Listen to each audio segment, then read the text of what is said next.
Hi guys, Legendary Talks here. I am going to figure out this pinning thing, whether it's gets me or not. Okay. Hey Shonda, right on time. How y'all doing today? I'm excited to talk to Fabrizio today. He is a legendary doorman. I got dressed up for him. Trying to pin, but you know, we always have this issue. How's everyone doing today? Got it. Okay, good. How's everyone doing today? What y'all up to? How was everyone's day? This is my 51st Legendary Talk in a row. I have done 51 nights. I started on March 31st. Last night we had Junior Sanchez. Hey Sydney, what's up? Hey Megan. So funny that you guys joined at the same time. Last night we had Junior Sanchez, an old friend of mine. It was very great catching up with him. Tomorrow we have Day Burger. Yes, Versace. And then Friday we have Estelle. And then Saturday we have Timek from The Last Dragon. One of my all-time favorite movies. So, my necklace is crooked. Got it, okay. Yeah, Fabrizio is a really fun, interesting, you know, great guy. I can't wait to chat with him. He just texted me something, but yes, he'll be joining shortly. What should our drinking word be tonight? It was Madonna 2 nights ago, which it usually is, and it was Grace Jones last night because it was her birthday. Fabrizio's joining. So tonight, it's Cher's birthday. Maybe it should be Cher. I'm not sure she'll come up in conversation, but you guys pick the word. He's joining now. Oh.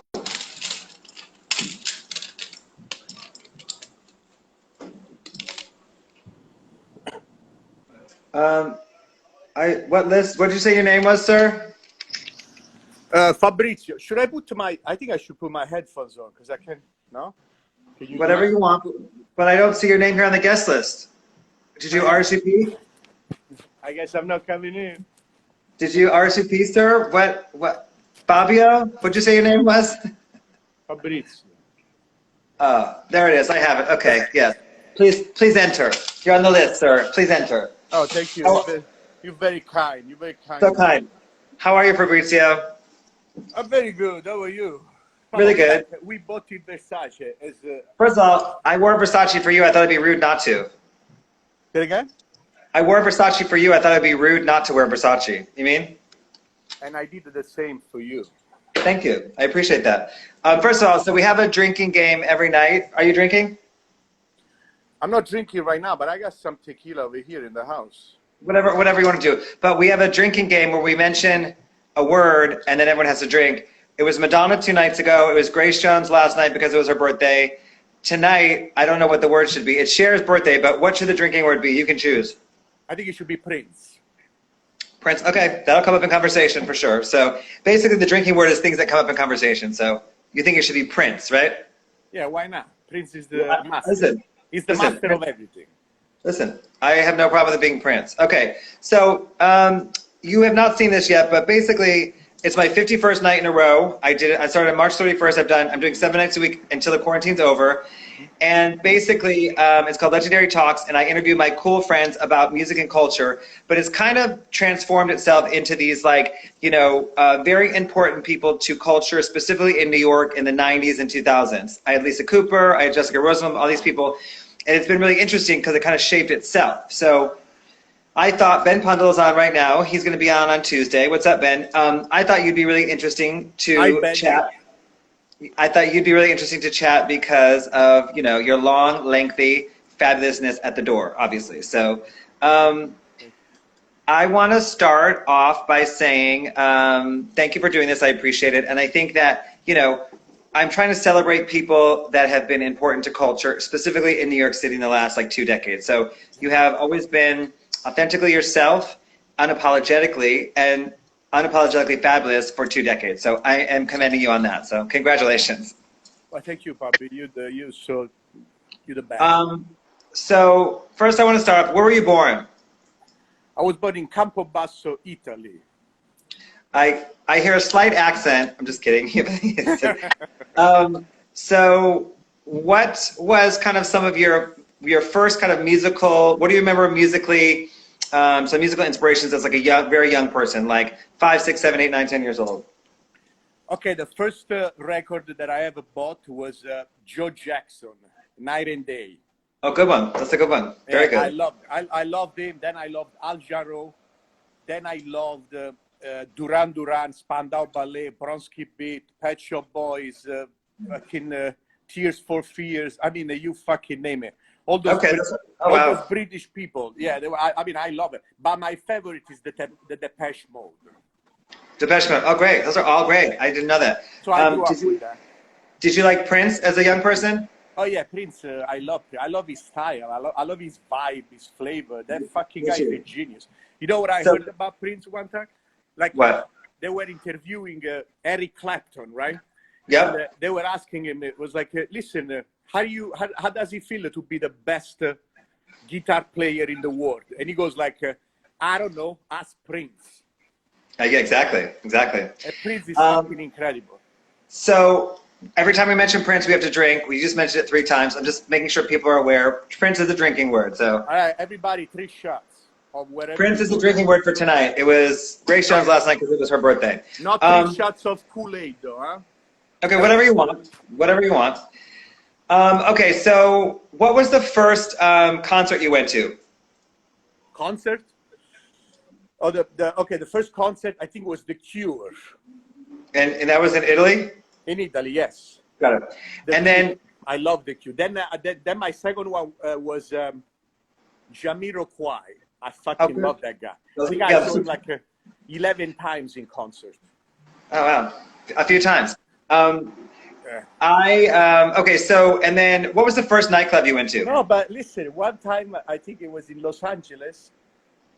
I went to a Prince concert 3 times in 2 days, and I think in one of them there was you dancing on stage with him. Me? I mean, let's clap for Damon, for real. Yeah, no, listen. Well, I had a theory. Prince called me on stage years ago when Andrew Westinghouse was there and at the Madison Square Garden. But then I started to get more, involved and started, kind of knowing people, his backup singers and things. So they started, and then I started working with him in 2013. But they started calling me on stage regularly, and my rule was I wouldn't go unless he called me himself. So listen, I wouldn't go if like a backup singer or Damaris, a dancer or something called me. I would not go unless he called me himself. So I remember he called also. I think what was Kim Kardashian? Yes. And, 2 minutes later, he kicked her off the stage. I said, get the fuck out of here, you cannot dance. And then he pointed and he called you, and you were dancing, baby. Yes, I was. I was ready.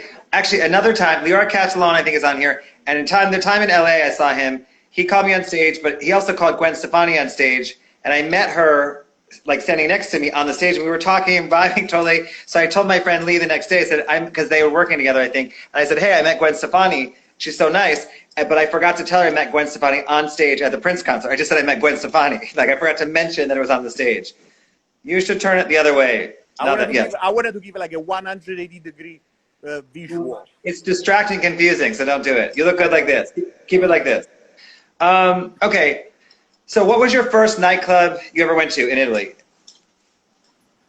Okay, the first nightclub was in Riccione. Like Rimini Riccione. It's kind of like the Ibiza of Italy.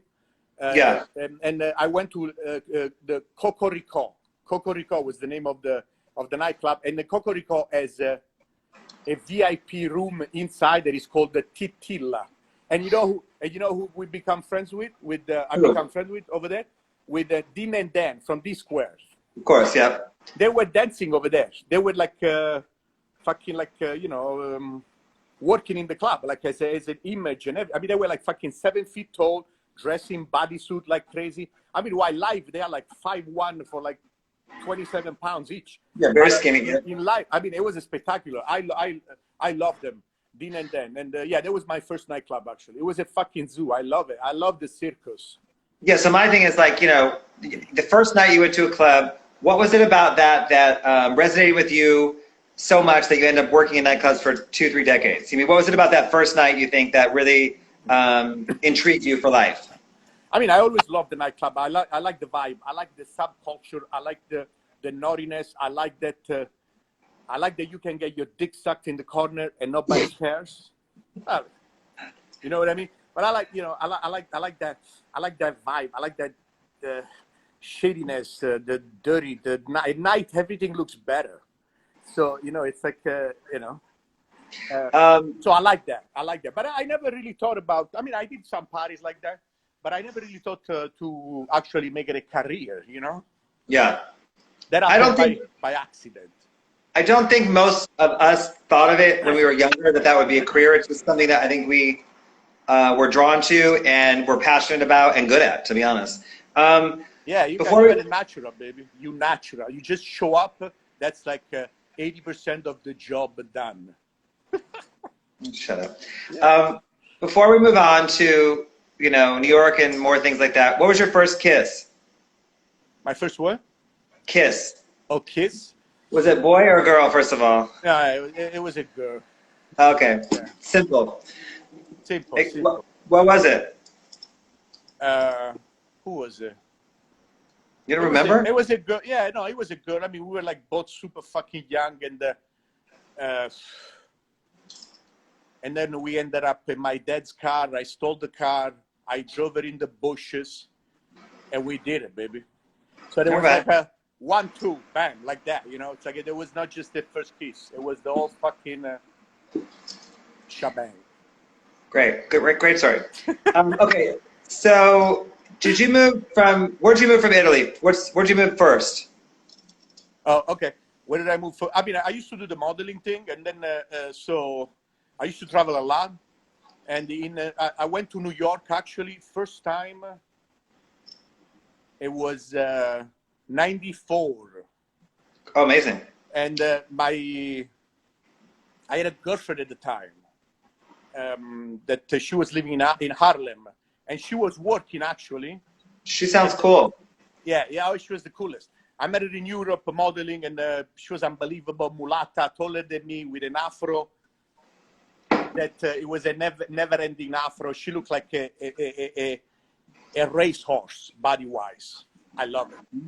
So what's her name? She sounds amazing. Kim. Unfortunately, she's not with us anymore. So, okay, sorry. Like a few years ago, but yeah, that was my. So that's why I came to New York, because you know I was in love, blah blah blah. And then when I came over here, I did the modeling also, and then in '94, then I was traveling first time to Miami. It was also '94.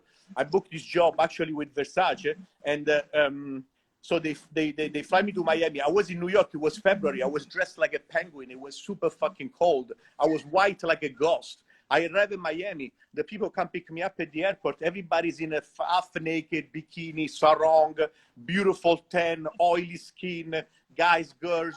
And then we drive to the beach. And I was like, what the fuck is this? Paradise? So I was supposed to stay 3 days for the shoot. I stayed 3 months.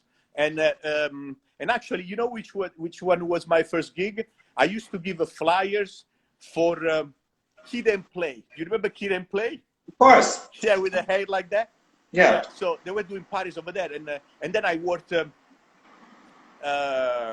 then after back and forth, Italy, wherever, I lived in Mexico for a while, in Canada.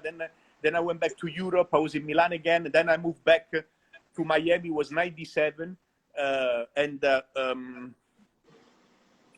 then I worked at the Shadow Lounge. That was my first day, my first night. This guy, I don't know if you remember Jerry Kelly.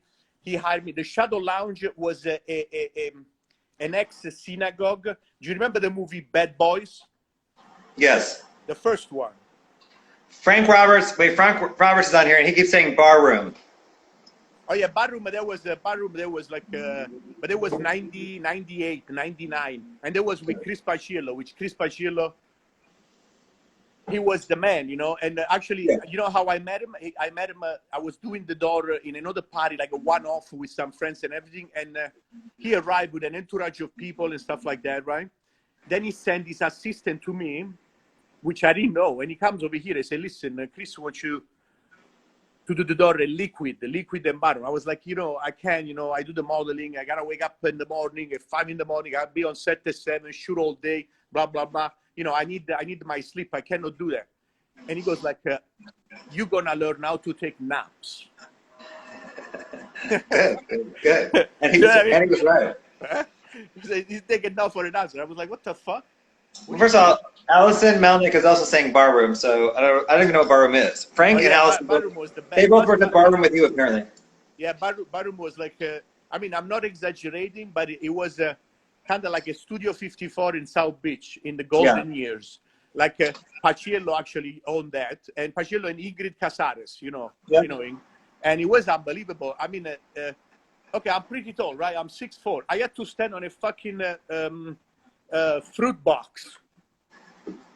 And on top of that, because I could not see the crowd, every fucking, like I'm talking about thousands of people. I mean, I think Spike Lee, I had to pick him up from the crowd like a child and put him inside the club. That's how I was stuck over there. I mean, at the time, I think it was like, you know, the Backstreet Boys, the NSYNC, 1 hour waiting outside, no problem. Like the Cameron Diaz could even get in. Actually, Prince was there a few times. Michael Jackson, Dennis Rodman, fucking Mike Tyson. I mean, and it was like everybody does whatever the fuck they want. Once you in, you in. You know, it's like whatever you want. It's allowed. Sounds amazing. So yeah, and it was great because, you know, no rules, fucking all the I mean, I don't want to say, but like debauchery everywhere, and everybody looks beautiful. Yeah. Doing it. You know what I mean? No amateurs. Yeah. Sorry. And that was your first door job, or kind of like your first door job? What, barroom? Yeah, I'm saying, yeah. Yeah, kind of like one of my first, because I was doing like one-offs. I was doing like some weird party. I mean, I did the Shadow Lounge before, but Shadow Lounge I could not last it because Shadow Lounge actually I lost a lot of weight. I was white in the fucking face. I was waking up when the sun was already down in Miami. I was a fucking vampire. So I was like, I cannot do this fucking life no more. You know, I want to be healthy. I want to wake up early. I want to sleep.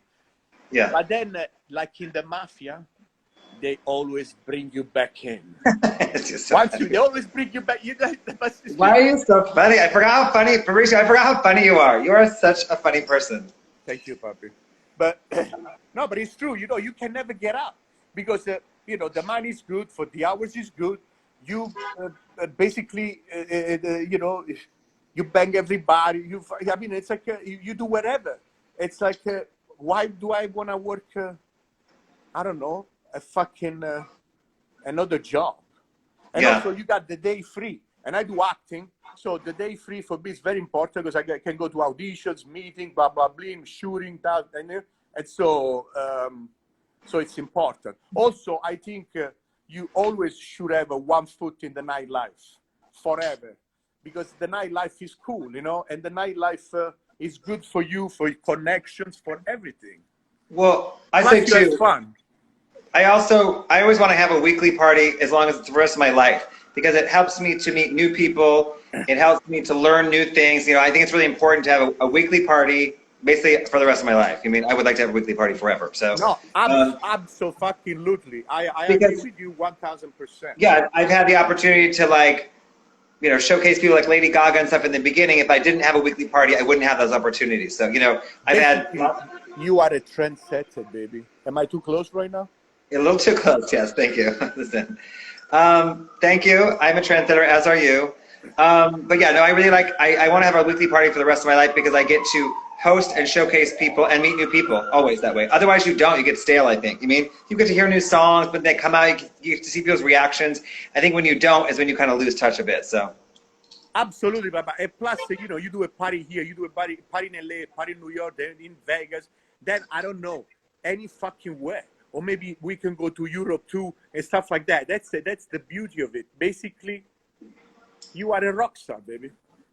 You're talking about me, or you're talking about life? I'm talking about you. Okay, okay, thank you. So you're in Miami. You become this. I know what happened. You became this like famous door guy, and you were modeling at the same time. And then what made you move to New York? Okay, yes, Miami. It was fucking amazing. Miami really loved me. I gotta say that Miami gave me everything, and it was spectacular. And I couldn't even believe it. I was like, I wanna do this. And then I make a couple of calls. I hustle for a little bit, and I do it. But then after a while, when you have everything, and it's Miami's great, and the lifestyle from outside, it looks like you are in paradise, which you actually are. You change girls like you change your underwear. You live in a $1 million place right on the beach. If you jump out of the balcony, you end up sitting on a dolphin or something, you know. Then you drive a yellow Ferrari. So it looks like you are like a Magnum PI, or maybe like Miami Vice from outside. You every night somewhere different, the fucking this and that. But after a while, after all that time, I felt empty. I felt like, this is it? Are you gonna be a big fish in a small pond? Or you gonna be a big fish in a big pond, motherfucker? Pack your bags and get the fuck out. So that's what I did. You are so funny. First of all, Henry's on here. Legendary Henry. The other, I interviewed him about 2 weeks ago. The first two door people I interviewed, you and him. Yeah. I love Henry. I spoke with him last Legendary. night. So you decided Miami was a little bit vapid for you. What? So you moved to New York. And what year did you move to New York? No, actually, I moved to LA first. Oh, got it. Yeah, it was. I think it was like 2004 or something like that, 3, 4, something. So I moved to LA first. It was way different than it is right now. You know, for example, it took me 2 months to learn how to fucking drive around the city because there was not like, how do you call these things in the car? GPS. You didn't have no GPS. You know what I mean? It was crazy. So, 2 months. But then I feel like in LA, it's a place that it takes a while. But once you get in and you like get comfortable and you know what's up, it's the best place to live. Yes. I don't know why you don't live here now, but I will. I want to. I mean, I came to New York. I came to New York because of my friend. You know, my brothers, Salvatore Posimato. Is he online? I think Andrea's here. I think Sal said he wanted to watch. Wait, so hold on. I'm getting confused. So you were in LA. For how long were you in LA? In LA, I was a little less than a year. Okay. And then you moved to New York. In what year did you move to New York? Like 2005. 4, okay. 5, and so I will say this. There's only 4 people in the world that I would wear their clothing or would want their wardrobe. I don't like the way anyone else dresses. It's Elton John, it's Liberace, it's Prince, and it's you. You, bitch. So my thing is, you know, the reality is you and I, you're literally a 6'12" and I'm 5'2". We're, you know, you're like a whole foot taller than me. We have nothing in common, but are, you know, like style-wise, but we kind of dress exactly the same. It's really interesting, right? Yeah, it's the best because we have the exact same style, but not at all. If it makes sense, you mean, right? Yeah. But it's like it takes one to know one. You know what I mean? Yeah, exactly. The vibe. No. Yeah. I think you are probably one of the best dressed people I've ever met. So ever. Male, this for is sure. the biggest compliment in the world. I'm gonna have to jerk off after this interview. Well, we're just paying compliments back and forth. Do you remember how we met or when we met? I don't remember. Do you? We met, I think, when we opened Happy Valley. Okay, we'll get there. Hold on, we'll get there in a minute. But I want to get to you. So you moved to New York because of Sal, you said? Yeah. So I was in LA. In LA, I was pretty good. You know, I had like a pretty good lifestyle. I had a pretty good group of friends and everything. I was working, but not that much. And then Sal, my brother for like 25 years from the Miami days, he calls me and he said, "Yo, we got investors. We got a few $1 million. We want to open up a nightclub and we want you with us as partner." And I was like, fuck yeah, let's do it. Fuck it. I packed my shit, bada bing. I mean, I came a few times first, interviewing, doing this and that, and then I made the decision and I moved to New York. So you came for Happy Valley? I came for Happy Valley. Yes, Okay. I came for Happy Valley. But if Happy Valley, obviously, you know, anytime you have to open up a nightclub, it takes a while. So Yeah. I start to work at, which was my first gig, I believe, in New York. Like steady gig. It was the Happy, not Happy. What the fuck? The Pink Elephant. Which one? Pink Elephant. Oh, Pink Elephant. Yeah, Pink Elephant. Yeah, but the Pink Elephant, the original one, the one on 14 and 8, and now is a coffee shop, not the one on 27th Street. Yes. Yes. Nah, that was the best. That was the fucking best. I remember that one. Yes, you're right. That was so much fun. Wait, so let's explain Happy Valley for a bit. So do you want to describe, because I think maybe people on here don't really know what Happy Valley is or what. So do you want to explain it? Absolutely. Okay, so Happy Valley, we created this club, and one of our partners was Jeremy Scott. Yep. Jeremy Scott, that he got introduced to us with through Kelly Catron, and it was me, Sal, Joe Vicari, and Jeremy Scott.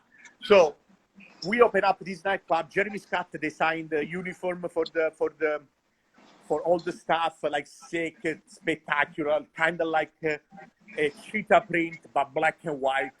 And then the club had this long, huge 40-foot bar with 2 legs of a woman, like a burlesque dancer, 14 feet each leg, that they open and close all night long, baby.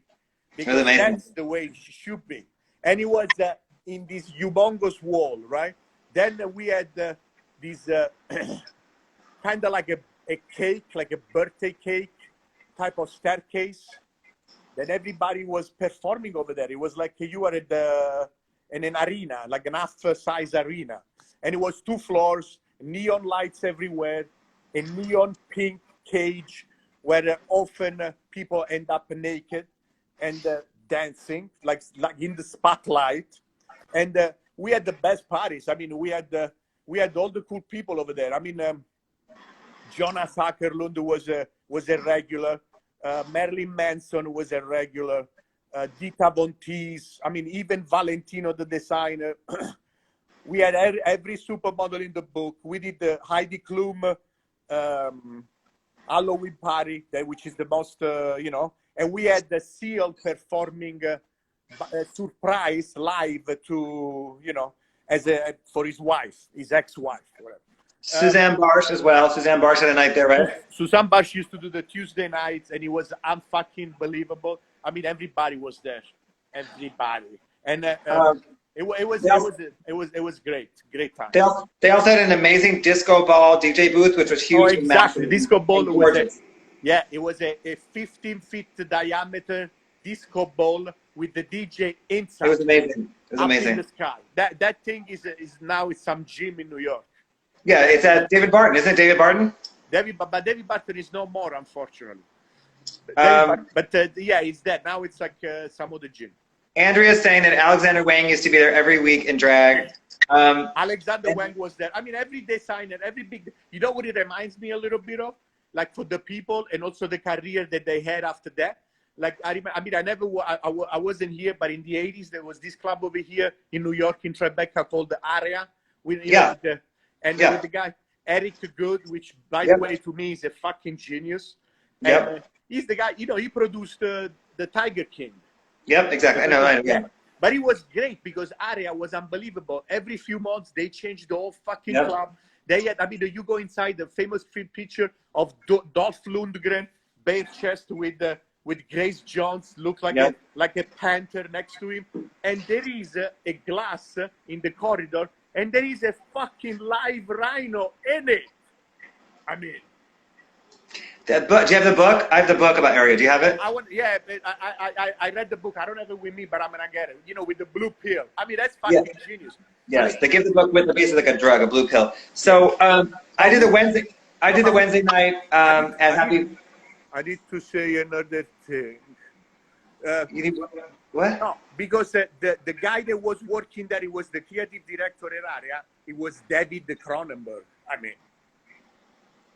I think Kenny better than that. I think Kenny did the door there as well. Kenny is another unbelievable legend, and I love Yes, them, and I respect everything. I love these people. I love Kenny. I love Sofia Lamar. I love Susan Bash. I love all these people, because these people, they do it for the art, for the passion. They don't do it for the money like today. You cannot do the fucking door if you like a 4'11" with a baseball cap, turn around, look like a frat boy. I saw a guy doing the door with a fucking khaki pants and sneakers, and he's like 2 feet tall. He can't even see the people. I'm like, what the fuck is this? You know, this is not, I mean, I'm sorry, but you cannot do that job. I mean, if you want to be a model, you have to have a certain standard, right? I mean, you have to be high this way, you have to wait like that, you have to have a face like the cheekbone, look at that shit, then you work. If you look like, I don't know, Rosie O'Donnell, you cannot fucking be a model, can you? Oh my God. Fabrizio, I think you should do a one-man show. You're very funny. You are hilarious. You mean? Let's do it, Bobby. You should do it. Let's do it. Okay, so post Happy Valley, you start doing the doors in New York, and you start becoming this notorious door guy. What are some of your door, the places you worked at that you really connected with? What are some of your major door moments? Noah Tepperberg is on here. What up, Noah? Hello, Noah. Hey, Frank. Hey, Henry. What's up, Elizabeth? Hey, Frankie. Hey, Henry. So what are some of the places you worked at in New York? Give me like a quick rundown of, you know, post Happy Valleys. What are some of the notorious door jobs you had? So Pink Elephant, I enjoyed it a lot. Then I worked Home Guest House, the Maritime Hotel. I did the Plaza Hotel. I did the Soho Grand. I did the which one? The Mr. West. Then I did some other one. I mean, there's so many I don't even remember anymore. But a lot. But yeah. So okay, so let's talk about the door for a minute. You know, from one doorman to another. I know how intense it can get. I don't think people realize. I think, you know, we're always looked at either as like the everyone's best friend or everyone's enemy. And what is your door style? Like, because mine, for instance, has never been telling people they're, you know, like, you know, fat or, you know, things like that. What is your door style? Like, you know, how far will you go there with people? You mean? How about you? Like you have some very interesting, smart questions. You know that, right? Yeah, of course. Good. You are good. I like that. You should be. Yeah, we should do a show together. Okay. All right. So that like I mean the way I do the door, basically, like my philosophy at the door. My philosophy at the door is this. I mean, because first of all, where are you? In the place. Hold on. Where are you walking to? Sit down. Where are you going? You're like, are you traveling? Sit. All right. Yeah. Stop moving. Okay. Much better. Thank you. It's easier to pay attention to you. Okay, keep going. Your door philosophy. Okay, my door philosophy is this. Not everyone can. I mean, because I worked in like a very high-end, like the super selected, you know, quality, exclusive quality, not quantity type of thing. And, yes. But my philosophy is this, right? Not everybody can be George Clooney and fucking Charlize Theron or Denzel Washington and Naomi Campbell. Yeah. You know? But if you are cool, if you got style, if you got the right vibe, if you know what's up, yep, you are in. Yep. Yeah, you are in. I agree with that 100%. I mean, I think, you know, that's pretty standard. I think, you know, I like, oh shit, I was getting up again. And I like the fact that I like the diversity. A club needs to be diverse. I don't want to see my kind, only my kind. What the fuck? If I want to see my kind, I look at the mirror. You know what I mean? You're right. I want to see everybody. I want to see, I don't know, the Wall Street guys, the supermodels, the skater dude, the bum, because the bum is fun. And the bum tells you how it is. Then the celebrity, the nobody, the black, the white, the yellow, the red, the fucking everybody. You know what I mean? And then maybe if you're really, really cool, you're going to have a dance off. A dance off in the middle. I see you in the middle of the dance floor. Nobody does that shit no more. Nobody really dance. Everybody looking at each other. I get a table. I look at you. I'm spending more money than you. My dick is bigger than yours. Who gives a fuck? No?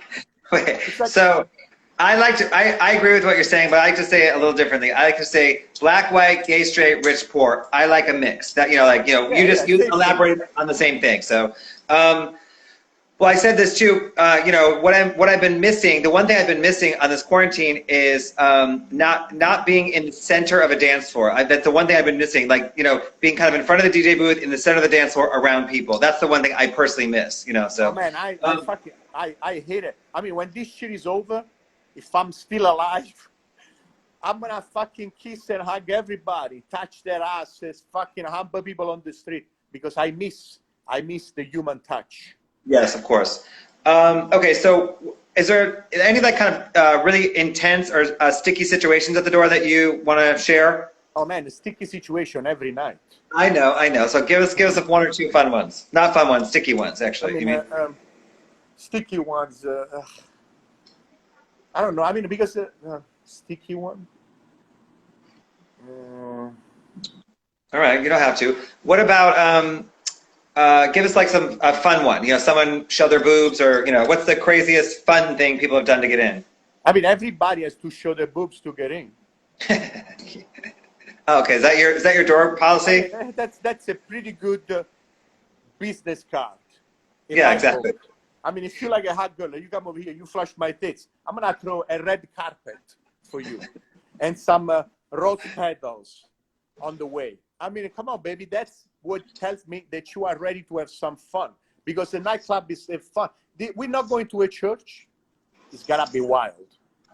So that I like it. I don't like stiff people. Like some people, they stiff. The people that they say, you don't know who I am? Oh, pop. Like, if I don't know who I am, I mean, if I don't know who you are, then, you know what I mean? I tell people all the time, they say, you don't know who I am? I'm like, obviously I don't know who you are. If you have to ask me that question, I don't know who you are. No, I do not. So, you mean? You don't know who I am? That's the stupidest thing. I mean, I'm going to fucking, you cannot. And then people always tell me they're going to get me fired, and I tell them, I'm going to get you fired. Where do you work? I'm going to get you fired. How about that? Who's your boss? I always tell them, they're like, who's your boss? I'm like, who's your boss? I'm going to get you fired. I hear that shit every night, so, I'm like, please be my guest. I know, exactly. Who gives a shit? But again, from one doorman to another, people do not realize how intense it is at the door. People do not get it. It's really very intense. It's super intense. I mean, it's good. But you know what? I love that shit. I love the intensity of it, because I like short, intense, and get the fuck out. Like, yes. I like that thing. I don't like to be bored. It's like when you work in a busy club, it's like every night is an adventure. Anything can happen. Anything, it's good. Basically, you don't get bored. You're right. No, it's never the same thing twice. Absolutely, I've said that. But I feel like too, if it is a really hot club and there's a line of 300-400 people at all times outside, when the door opens, it's like lights on. The spotlight's on you. It is very that. You're like, you are the center of all those people's attention for the entire night, from the minute you start to the minute you end. Also, I say this too. It's so much energy coming at you the whole night. It's like 500 people's energy coming at you. They're like, they want to get in so bad. You mean? Henry's on here. He said he can relate. Yes, you can, Henry. But you know what I mean? Like, it's so much energy and spotlight on you for the entire time you work. I mean, for those 4 or 5 hours. You mean? Oh yeah, you like you on Broadway, baby. That's you. True, That's the Jersey boys right there. Yes, I mean, maybe off Broadway, but yes. So yeah, tell me some more crazy situations. What are some crazy, like, you said you carried in Spike Lee, things like that. What else? Tell me some more stories like that. I mean, it's like Madonna. Any Madonna stories? Madonna used to come in barroom. Madonna used to come in barroom all the time. Madonna was friend with Ingrid Casares. She used to come all the time, and she's friend with. Huh?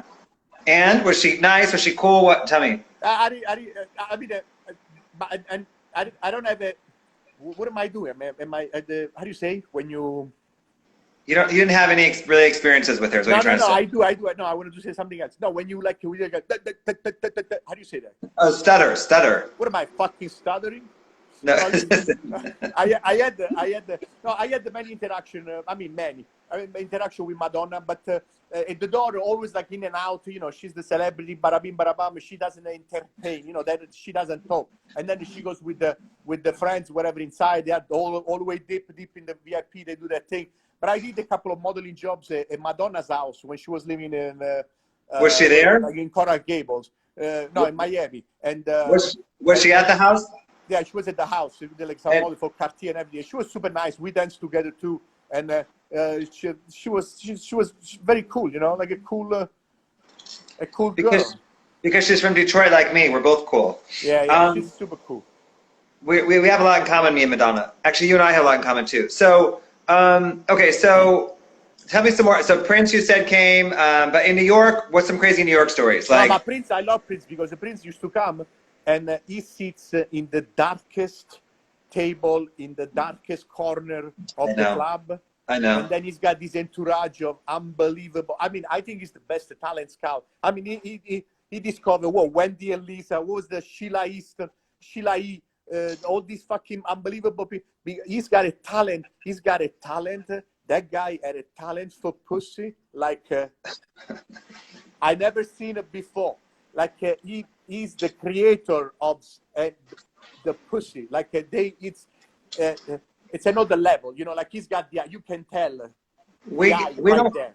And like an entourage of these girls, and then he sits like that, and he just people watch, because he's an artist. I bet he gets a lot of inspiration by stuff like that. So no, he loved going out. He went all the time. He loved going out, but I believe he drew women in. He would just like stand there, and women would be like magnets to him. He kind of drew them in, So of course. So Fabrizio, there's no cursing on the show. You know that, right? On the show, there's no cursing. Oh, oops. I'm just kidding. Oh, you can curse. Yes, you can do whatever you want. It's all about you. 13. Yeah, whatever. Okay, so what you said? What gets you into the club is being cool. What doesn't get you into the club? What does not get you in the club? Being a dick. It's that simple? No, it's not that simple. It's I mean, those are the main rules, but there is a lot of shades. It's not black and white. There is a lot of shades of gray. You know what I mean? Yeah. Being a dick is not only that. I mean, what do you get you into the? I mean, unfortunately, when I used to do the hot spot, and I know that today's day everybody gets offended. You cannot say nothing, then you have to apologize 450 times for something that you shouldn't even apologize for. But you gotta be honest. Come on, man. It's like everybody knows it anyway, but nobody can talk about it. Why? What is I don't really know what you're talking about. What are you trying to say? I mean, like the hot people, they go in, and the ugly people, they stay outside. I'm sorry. Okay, all right. That's okay. That's what you're trying to say. Okay. That's a fact. I mean, do you want to go inside in my club and see a bunch of 6 feet panthers, gazelles, beauties, or you want to go inside and look at a 3 feet tall with a plastic stripper heel? So, okay, I understand. So let me ask you this. So, how do you feel about being a New York legend? You are definitely a New York City legend. You've been doing it for the Door the second time around for almost 2 decades, right? Or more than 2 decades? Happy Valley 2005. Yeah, but look, I don't count anymore. But okay. Yeah, so I think 2 decades for sure. And how do you feel? Because everybody on here is saying Fabrizio's a legend, which you absolutely are. How do you feel about that? Is that something you embrace? Is that something you like, that you want your legacy to be, that you were this fabulous doorman in New York City and really, contributed to culture for New York for 2 decades? Or, how do you feel about that? I mean, to be honest with you, I don't care. No, because I mean, I am who I am. I do what I do. Well, okay. No, and I like the fact that, but for me, it's a job, But I take it as I want to take it a couple of notches up, because because in a way it gets boring. It's like for me, every day is a movie in my head. So yeah. I play the character in the movie. I don't know. It's fucking summertime. Oh no, it's winter time. I have to do the Door. I just watched Conan the Barbarian with Arnold Schwarzenegger. I'm like, fuck it. I'm gonna dress like this motherfucker tonight. Yep. I put like a huge fur coat on, like a crocodile belt, fucking, you know, like a cowboy boots, like, you know, like that. And so, Jean-Michel's on here. He says, hey, mommy's on here from Japan. Wait, so where do you draw most of your inspiration? If you have to pick like 3 sources of inspiration for most of your fashion over the, you know, for the past 2 or 3 decades, who's the, you know, 3 sources of major sources of inspiration? like style-wise? Yes, style-wise. So style-wise, Miami Vice. Good. For me, it's like #1 inspiration. Miami Vice. I love these 2 motherfuckers in a white Ferrari, in those linen, silk, flowy, 1-button suits with the chest out like that, with a white loafers. I mean, what's better than that? Sunglasses, hair, you know, like gel, whatever. It's fucking amazing. And then I like Miami Vice. I like Scarface. Scarface is another huge for me style inspiration, because I love that Cuban drug dealer look. That's fucking fun, you know. And I'm a political refugee. No, I'm just kidding. That's what he was saying in the movie. But so I like these 2. Then I like I like a Cobra with Sylvester Stallone. Okay. Because he wears like the tight jeans, but like boot cut with the crotch pressed, fucking boots, like the aviator sunglasses, like leather jacket with the fringes. I mean, come on. So I like that. Then I like a lot of shit. I like American Gigolo. I like what's his name? Richard Gere. Yeah. Armani. One by Armani. No, those are great. I can go on and on and on, Papi. No, that's good. Listen, you answered the question great. You said Miami Vice, you know, was it, you know, you got it. I got it. So what are your 3 favorite designers? Okay. #1 to me was Gianfranco Ferré. Gianfranco Ferré unfortunately died a long time ago, whatever. But he's unbelievable. He's an ex-architect turned designer. I mean, Gianfranco Ferré makes a man looks like a man. Yeah. And a woman like a fucking goddess. And a man like let's say you are like a macho, you like a macho man, you dress to something. With Ferré, you become, I don't know, you become extra macho. I mean, it makes you more. It's like everything is like, it's incredible. Plus, I mean, it's crazy expensive. The quality is top notch. You see every skin in the game, ostrich, crocodile, fucking anything, wolf, a beaver, raccoon. I mean, you know. And then I like him. I mean, I like. So I like Gianfranco Ferré. I love Versace. Versace is like my one of my favorite, because Versace is very rock and roll, but also stylish. It's like it's chic. It's fun. It's chic. It's fun.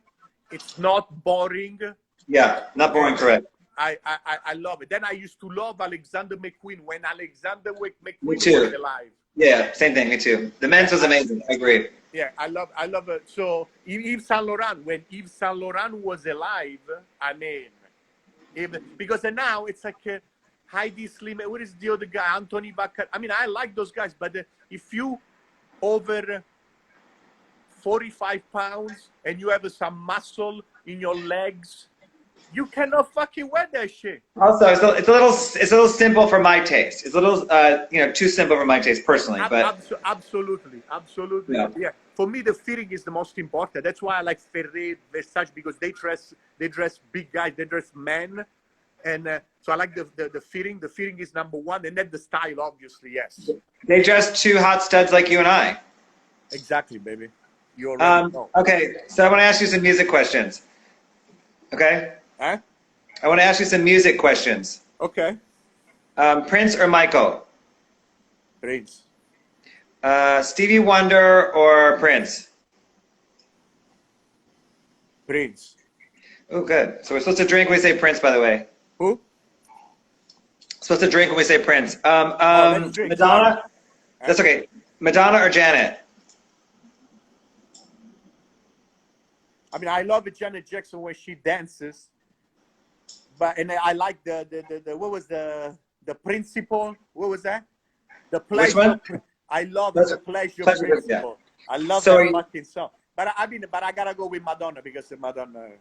Why? Because you're Italian, or because you like her better? No, because I mean, borderline. Fucking. What was the other song that I like?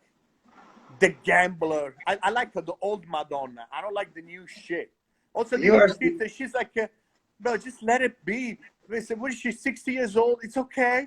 I mean, look at Debbie Harry. She's fucking 1,000 years old. She's still super cool. She still perform. You don't have to fucking become like a puffer fish. Why you want to become a puffer fish? Yes.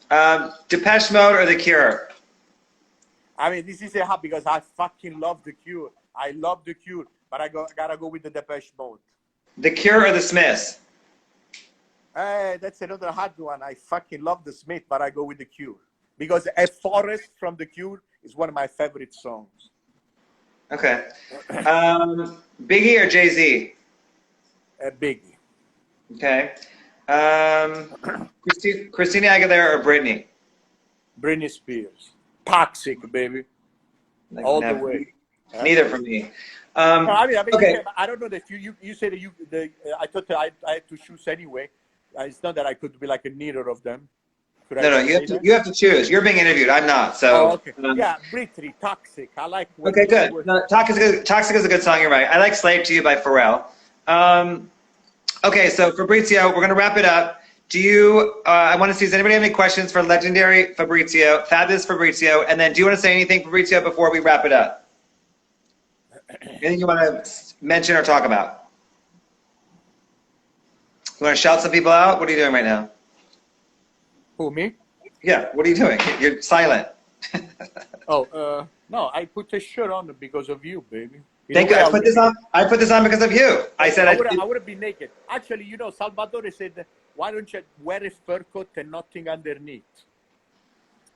Yeah, no, I was like, it would be rude if I didn't wear Versace. I wanted to do like a fur coat and nothing on the underneath, but then it's May. It's too fucking hot. Someone asked, where are you from in Italy? And then someone also asked, will you do the splits? Oh, yeah, I can do the splits. I can do the splits like Van Damme in between two chairs, baby. Where are you from in Italy? Campobasso, Italy, which is like it's like an hour from Naples in the south. But I live everywhere, but that's where I was born. Do you go back often? I go back usually like once a year to go see Mama, because the Mama, if I don't go, she's gonna slap the shit out of me next time she sees me. So I better go. Yeah. Mama is the queen. Yes, of course. She's the boss. Mommy from Japan said, are you in your house? It looks like a lounge, like a club lounge. Yeah. This is my house. Of course. Yeah. Nothing boring. Like I said, is there anything that you want to talk about? I don't know, because now you got me lazy because you asked so many beautiful questions that now I'm like, how can I top that? I can't. Well, no. Okay, so I know you. Are you working on acting? What do you see yourself coming up in the next couple of years? What do you see yourself doing? Yeah, actually, I'm really focusing on the acting right now because also because the nightclub, as you see, with this fucking virus, it's who knows when we're gonna go back on. And so yeah, I'm really focusing on the acting. I love the acting. That's what I want to do. That's my passion. Let's do it. I mean, yeah, that's what I want to do. I'm doing, but it's a very difficult. This type of business is like everything is timing. Everything is like, but I'm a hustler, so I'm gonna fucking give it. Good for you. Okay. So you've aged very well, by the way. You've aged very well, so you should definitely pursue acting still. Don't ever rule that out. And then also, Sal, we have less than 8 minutes. So Sal said, show the closet, but if you can show the closet quickly, show your closet quickly if you can. All right, quickly. Like 2 minutes, less than 2 minutes. You can't do the whole closet. Just show us real quick. Around the camera over here. Let me see. Yeah. Oh yeah, look at the movie that is on. It's like Cobra with Sylvester Stallone. Cobra. Let's see the closet really quickly. Oh, amazing. Amazingness already. You're the only living person that I have closet envy of. You know that. I know, Bobby. Look, this is an Alexander McQueen. Alexander McQueen. It's blue and silver. When they did the retrospective on Alexander McQueen at the Met, this was the first suit that you see when you come in. Just give it to me. Yes, Daddy. You have to do a lot of sexual favors for that. But okay, wait. Then like a lot of like you know. I mean, okay, I'll show you like really because it's a lot of shit. Okay, so look, this is a zebra. This is a neon. This is a fucking I don't even know, but it's blue. It's cool. This is a wolf. This is a beaver. This is a cheetah. This is a shearling. This is a raccoon. This is an orange and blue fox. This is an entire fox, Papa. Look, it's an Amazing. entire fox. Amazing. This is a crocodile belt that I put around when I wear the fur coat. There's like more fur coats over here, more suit. Look, all suit, like look, yellow, fucking pink, baby blue, another baby blue, pink, light pillow. This thing, I know you like it, this thing. Then I have this wait, maybe I should put, I can't see shit. Like this, I wanted to put this, but, Henry said your closet is a zoo, literally. Endangered species galore. I keep saying. Just don't, first of all, don't listen to them. I love fur. Don't listen to what anyone says. Wait, what is your getting ready philosophy? How do you like? I know you like this, Daddy. I love those. Who makes those? What are those? This is Ralph Simmons, baby, for Calvin Klein. There is no more. Wait, so what is your getting ready philosophy? Getting dressed philosophy? Oh, those are gorgeous. Yeah, Bobby. Getting ready. Look at those ones. Oh, those are amazing. Who makes those? This is all Ralph Simmons. Ralph Simmons for Calvin Klein. Look at those ones. I want those. Yeah. What size shoes are you? What size shoes are you? 12. Okay, I'm 11 and a half. That's perfect. Wait, what is your getting ready philosophy? And then we have to wrap it up. Getting ready philosophy is like, I don't know. I take a dump. I sit on the toilet. I go through the internet. I have a Vogue magazine. I fucking look through the pages. And I see a look that I like. And I'm like, boom, that's it. Done. I take a shower, barabim, barabam. I dress up in 3.5 minutes and I go to work. Usually I'm late, but I try not to be. Yes, Mama, look at this one. Wait a second. Look at this, right? And then look at this. What is that? I can't see what that is. What is it? It's a fucking, it's a timber wolf. A taxidermy up in your house. It's amazing. All right, so Fabrizio, I want to thank you so much for doing this with me. I want to, like I said earlier, I really want to commend you for your cultural contributions. You've been so important to New York remaining fabulous and authentic and real, and you inspire me and many people to step their game up. And you've always kind of style-wise operated at such a high level that I think that it really kind of set the bar for people in New York City as, you being a doorman or you just being like a fixture in New York City. So I really appreciate what you're contributed to the culture of New York City for the past two decades. I mean that. So. Thank you so much. And I know you mean it. And I love you. And I love you too. And it takes one to know one. And I think we should all the cool motherfuckers reunite. And after this pandemic, many doors that will be open. Maybe we should do the next historical, legendary nightclub. Yes. And Let's do it. Have the best time. Let's do it. Thank you. I wish you all the best, Fabrizio, and definitely pursue your acting. Don't not do that. Love you. No, always the acting. That's the thing. I mean, that's my goal. 100%. Good. 100%. Good for you. I wish you all the best. From your word to God's, from your mouth to God's ears. Yes. Amen. All right. Bye, Fabrizio. Love you. I love you. Thank you. Bye. Ciao. Bye, everybody.